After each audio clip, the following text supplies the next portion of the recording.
देखो बेटा, दुश्मनी में हमेशा नुकसान ही होता है। तो आप क्या चाहती हैं कि मैं उसे हंसकर माफ कर दूं, जिसने मेरे माथे पर चोर होने का कलंक लगाया है? चाचा जी, लाला जी कैसे हैं? ओ लाला जी बिल्कुल ठीक हैं। लाला जी,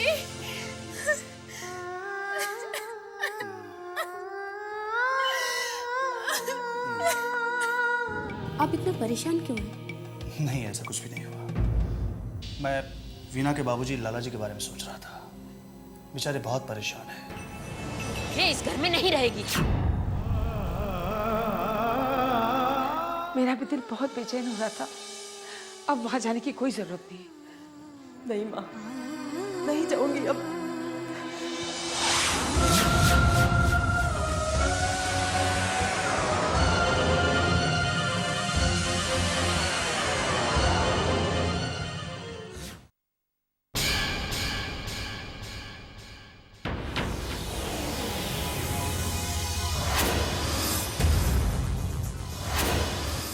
आप लोग खामोश रहिए, ये यहीं रहिए।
हेलो।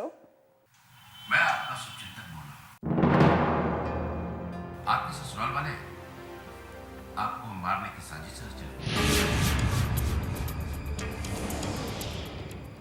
मौका मिलते ही वो आपको खत्म कर देंगे।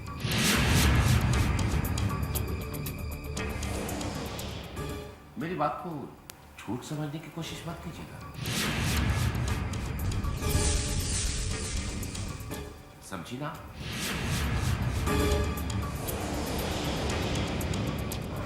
तू इस घर की बहू है, हमारी इजाजत के बिना तुमसे कदम बढ़ाने की, समझी? तो सीधा तो बोल दे मेरे साथ में कि चौखट से बात कदम नहीं रखेगी। सुना नहीं तूने? दूसरों की परेशानी दूर करने जाएगी ना तो खुद परेशानी में फंस जाएगी। फैसला इसे करना है कि इस घर में रहना है या नहीं।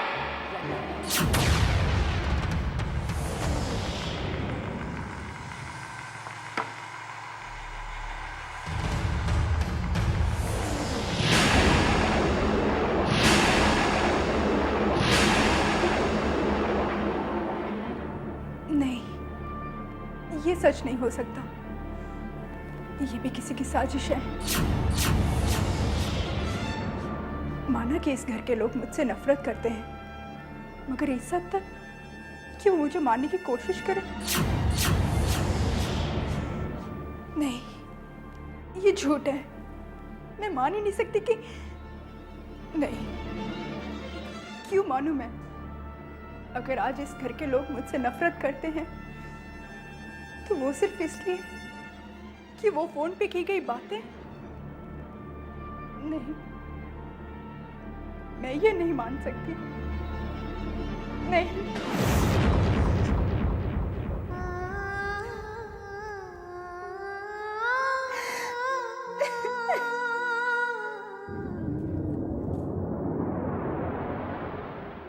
नहीं मां, नहीं, बस बहुत हो गया। अब मैं पुलिस कंप्लेंट करके रहूंगा। आखिर कब तक हम हाथ पर हाथ धरे बैठे रहेंगे? लेकिन तुम्हें पुलिस के पास जाने की कोई जरूरत नहीं है। सवाल सिर्फ अलका की जिंदगी का नहीं, बल्कि इस घर की इज्जत का भी है। क्यों हंसेगा हम पर कोई? हमारी अलका गलत नहीं है माँ। ऐसा तो तुम सोच रहे हो ना, लेकिन ये दुनिया वाले नहीं। अभी तो वो सिर्फ हमें परेशान कर रहा है, बाद में सारी दुनिया हमें ताने मार मार कर हमारा जीना हराम कर देगी। तो क्या करूं माँ? हाँ? आप अलका की हालत देख रही हैं ना, मैं उसे इस तरह डर से रोते हुए नहीं देख सकता। तो तुम बोलो बेटा, क्या मुझे इस हाल में उसे देखकर अच्छा लग रहा है? माँ हूं मैं उसकी, कैसे बर्दाश्त करूं मैं भी? और फिर भी आप मुझे रोक रही हैं। क्योंकि तुम जो करने जा रहे हो ना, उससे परेशानी खत्म नहीं होगी, बल्कि और बढ़ जाएगी। क्या? शादी।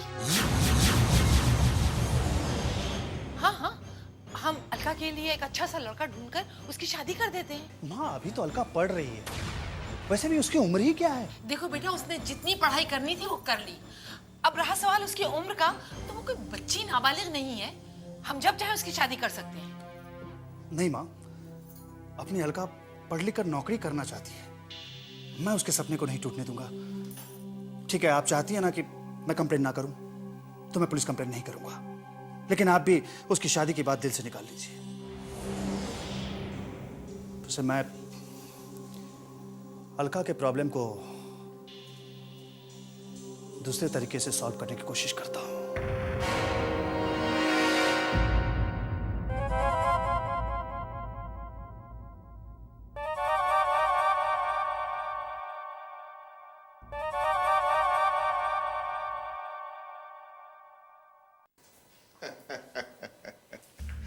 अरे बहिना प्यारी, काहे परेशान होती है?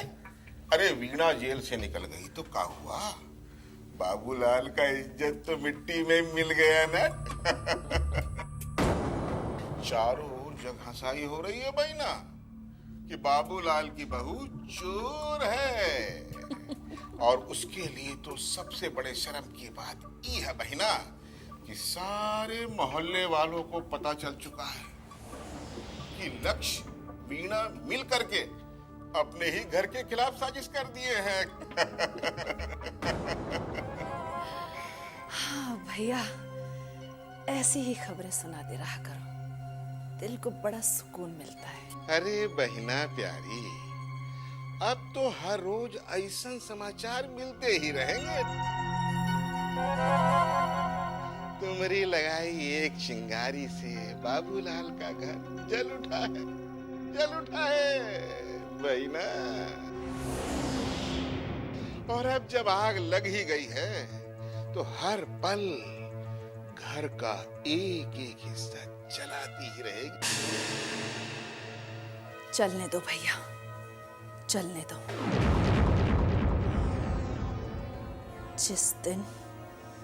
जिस दिन बाबूलाल का पूरा घर आग की लपटों से घिर जाएगा, उस दिन मैं उसके सामने जाऊंगी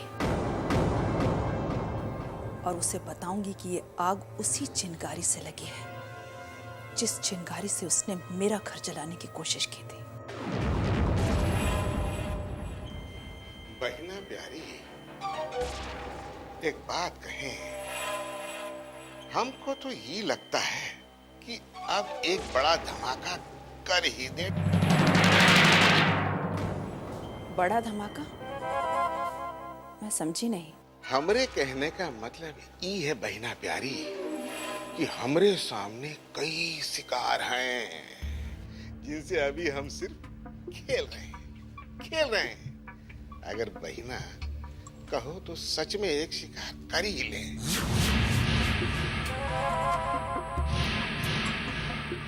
होगा वही, करेंगे हम, और नाम किसी और का।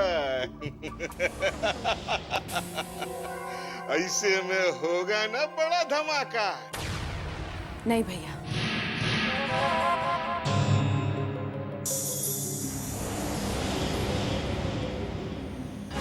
अभी नहीं। शिकार करने का वक्त अभी नहीं आया है। जब आएगा मैं खुद आपको खबर कर दूंगी।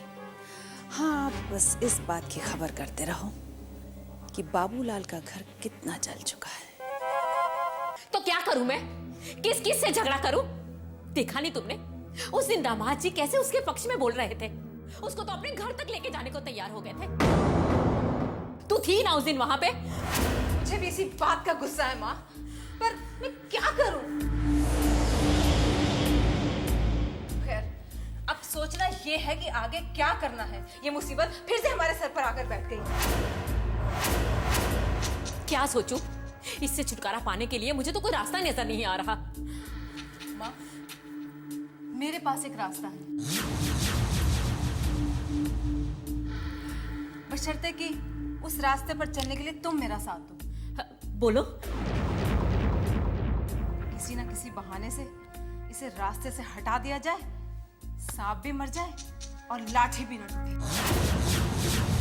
मतलब इसको मारना पड़ेगा?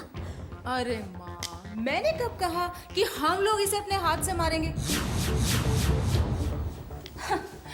छोटे मोटे हादसे तो अक्सर हो जाया करते हैं, और छोटे मोटे हादसों में अगर किसी की जान चली जाए तो इसमें हमारा क्या कसूर है? हाँ? क्यों? क्या ख्याल है?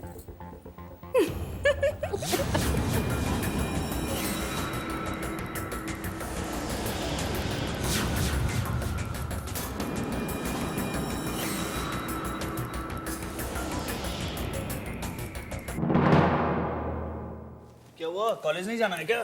नहीं क्यों, छुट्टी है? नहीं भैया, मुझे कॉलेज नहीं जाना है। ओहो, समझा। तो आपको अपने भाई पे कोई भरोसा नहीं है? ऐसे कैसे सोच लिया आपने? इसमें सोचने वाली क्या बात? मैं अच्छी तरह जानता हूँ कि तुम कॉलेज क्यों नहीं जाना चाहती। एक्चुअली तुम डर चुकी हो, तुम्हारे दिल में डर बैठ गया। और वैसे भी तुम्हें अब लगने लगा है कि तुम्हारा भाई भी उस शख्स से तुम्हें नहीं बचा सकता। मैं ऐसे कैसे सोच सकती हूँ भैया? मैं नहीं जानती क्या आपको? वो कौन है? अगर आपको पता होता तो अब तक आप उसकी सारी अकल ढीली कर चुके होते। अगर तुम्हें अपने भैया पे भरोसा है तो तुम कॉलेज जाओगी। लेकिन भैया। लेकिन कुछ नहीं। क्या तू नहीं चाहती कि मैं उसे पकड़ूं? भैया, अगर वो बदमाश पकड़ा जाता है तो मुझसे ज्यादा खुश और भला कौन हो सकता है? आप ही बताइए। मैं तुम्हें कॉलेज जाने के लिए इसलिए कह रहा हूँ कि तुम जो ही कॉलेज जाओगी वो अकेला देकर तुमसे मिलने की कोशिश करेगा, तुम्हारे पास आना चाहेगा। बस मैं तुम्हारे इर्द गिर्द ही रहूंगा, हल्का सा इशारा कर देना, वहीं धर दबोच लूंगा मैं उसे। भैया वो बहुत खतरनाक है, पास में रिवॉल्वर रखता है। अरे बहना, रिवॉल्वर तो लल्लू पंजू भी रख लेते हैं, लेकिन चलाता वही है जिसके पास जिगर होता है। और वैसे भी जो छुप छुप कर वार करता है उसके पास तो जिगर हो ही नहीं सकता। तुम तैयार हो जाओ, हम कॉलेज चल रहे हैं।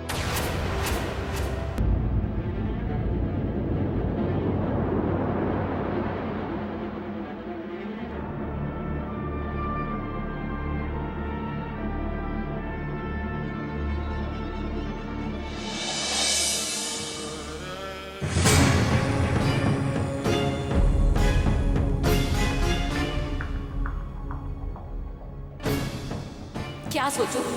इससे छुटकारा पाने के लिए मुझे तो कोई रास्ता नजर नहीं आ रहा। किसी न किसी बहाने से इसे रास्ते से हटा दिया जाए, सांप भी मर जाए और लाठी भी न टूटे। मतलब इसको मारना पड़ेगा? अरे मैंने कब कहा कि हम लोग इसे अपने हाथ से मारेंगे? छोटे मोटे हादसे तो अक्सर हो जाते हैं, छोटे मोटे हादसों में अगर किसी की जान चली जाए तो इसमें हमारा क्या कसूर है? हाँ?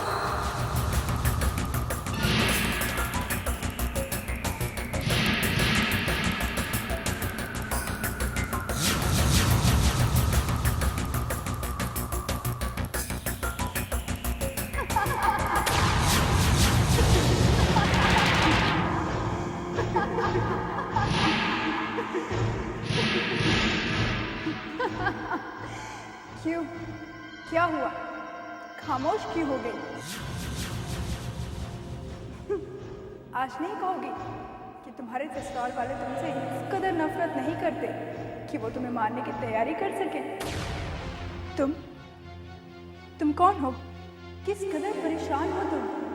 खुद को नहीं पहचान पा रही? देखो, मैं इस वक्त बहुत परेशान हूँ। तुम चली जाओ यहाँ से। मेरे चले जाने से क्या होगा?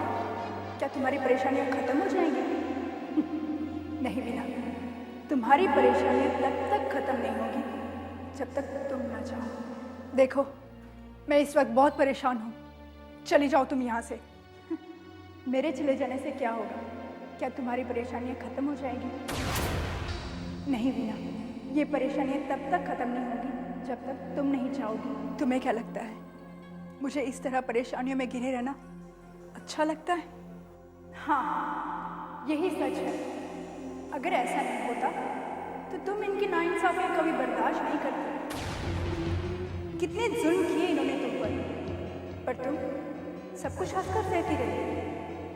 तुम्हारे चरित्र पे सवाल उठाया गया, चोरी का इल्जाम लगाया, पैसों के लिए तुम्हें परेशान किया, पर तुमने सब कुछ हंसकर सह लिया। पर क्या नतीजा निकला इसका? क्या इन लोगों ने तुम्हें परेशान करना बंद कर दिया? नहीं, बल्कि इनके हौसले और